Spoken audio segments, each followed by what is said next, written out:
Good afternoon, ladies and gents. I'm doing some work on the 3D printed TARDIS Console time rotor, so let's take a look. Alright, as you can see here, they're both not finished yet. I've just constructed this one on the left here to show you how it essentially goes together. Now, the one on the right here, I've built up the 5 layers, and the top layer, exactly like I've done here. I've put the red rods in the centre. Now, as you can see, it looks a bit rough on the top. It's because I've trimmed the tops so they're all level. Because when I found I just put them in as they were and then put this on top, it didn't fit. It was wonky. You know, it wasn't sitting true. I think there was one or maybe even 2 of the rods that were just slightly bigger than the others.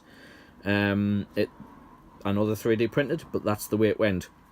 So to try and make it as even as possible, I sliced thin. I can't exactly, I did because I did by eye, but I measured them together and cut little bits off the top, and now they sit on there flush. There we go.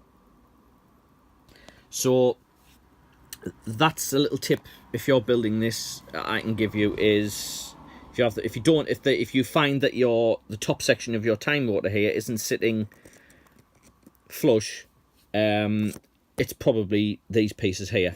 One of them's probably slightly longer than the other. So just trim them all off level, stick them in, and you'll have no bother. Now, what happens is you slot those into that centre piece there. Then you put these white sections in. Now I'll lift this off so you can see the difference. Now these pieces here, you have a shorter one which slots in that way, and you have a longer piece which slots on the top that way, like that. So you have a crisscross sort of section there. I haven't glued those in yet, by the way. So that's the difference between each one. So there we go. As you can see, the mirrored finish on the bottom, the chrome finish on the base has really come up a treat there. Excellent. So what I'm ideally going to do here is finish setting all these pieces together, put the casing around it, and that's them done. The casing's going on, and it's a very snug fit, so I'm not going to take the casing off. Once that casing's on, that's it. That's the time rotor done, and that's the end of it, kind of thing. There's going to be nothing else done to them because, as far as I'm concerned, they're not fragile as such, but these little pieces here do come off no matter how careful you are. So I want to essentially do them, and that's it. Leave them. They look excellent as far as I'm concerned for a 3D printed piece. I am very impressed. That looks the business as far as I'm concerned. I'm very happy with that. So yeah.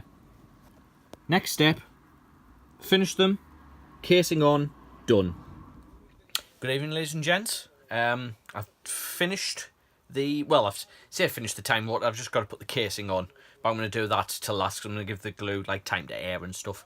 But I'm going to show you them. And I'll even show you one in a console. I'm waiting for first coat of primer to dry on one of them, so I'll not show you that one yet because the paint's still drying. But I'll show you another one.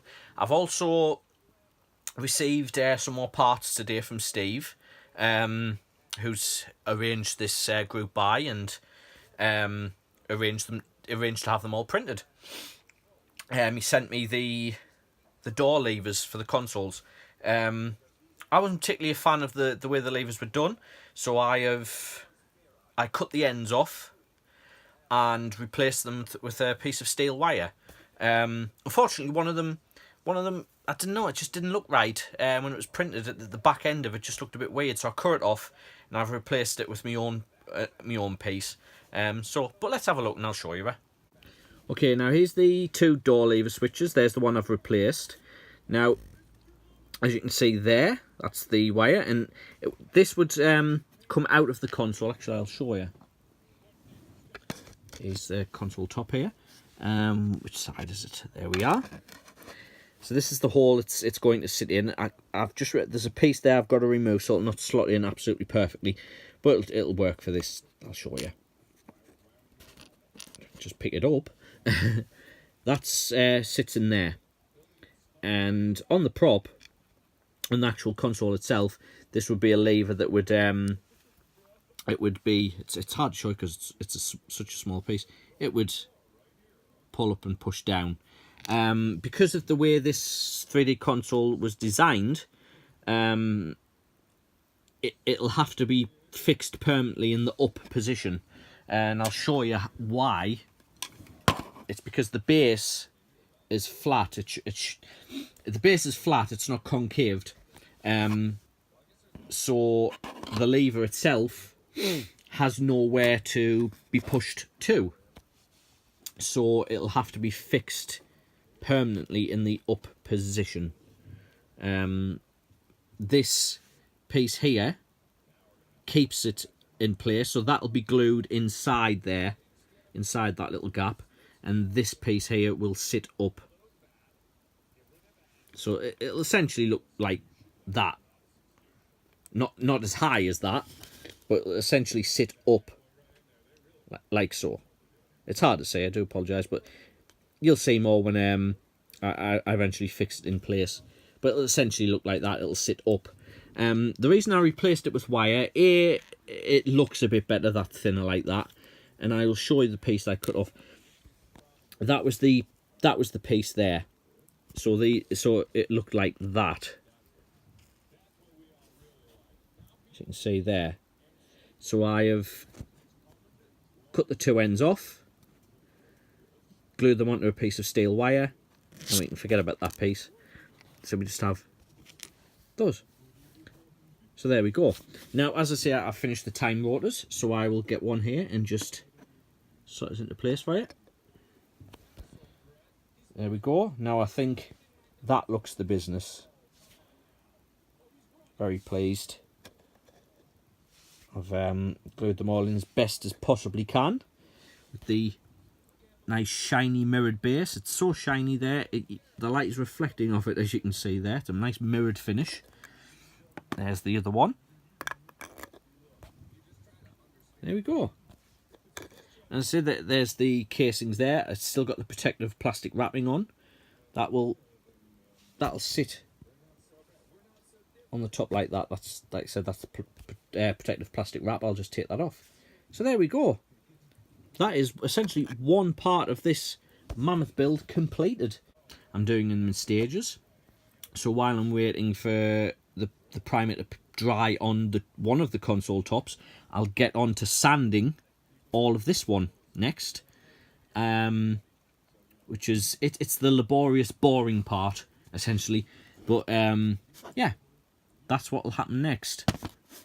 The base of this, they're all exactly the same. So, it's the same job repeated twice, really. Actually, I did put another coat of primer on this base as well. If we can get that into the light. So yeah, looking good there. As I said, there's nothing I can do about these pieces here. That's the way it was printed. There's nothing really I can do about that, because if I did, it would look strange. It's just the way it's been designed and the way the designers translated into the printing. So there's nothing I can do about that. I can, however, make the base of which it stands look nice. And I am. It's looking smooth. It's looking good. It looks better in hand, trust me. But yeah, it's looking good. So really the next stage for this, for the base, will be to it's painted 3 colours. So you've got a light grey, a dark grey, and a black. So you'll have black here on these ribbed sections here, light grey on these bits here, light grey on the outside design of the base, and dark grey in there. And I'll discuss that when I come to it, because it's a little bit, not complicated as such, but it's a little bit finicky, especially for the space I've got there. Just another shot of the time rotors there, because they do look rather splendid, I think. And as I was saying to Steve, I'm very impressed.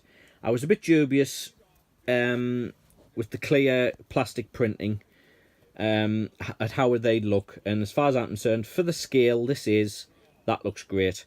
I didn't think the printer could pull that off, printing clear plastic, and it has. It's pulled it off a treat.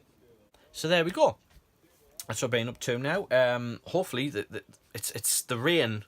I say, as you saw yesterday, I do all my spray painting outside, so it's been difficult today because we've had rain on and off, so I haven't been able to get as much painting as I wanted to do. So, but I have done one lot of spray painting, as I mentioned, on the primer on the console top, and I've got to sand that back, then a few more coats. So yeah, that's what I've been up to. Catch me tomorrow for the next part of the Mammoth Build Diary, which it will be, I think, now. So yeah, join me later. See you later, guys. Bye.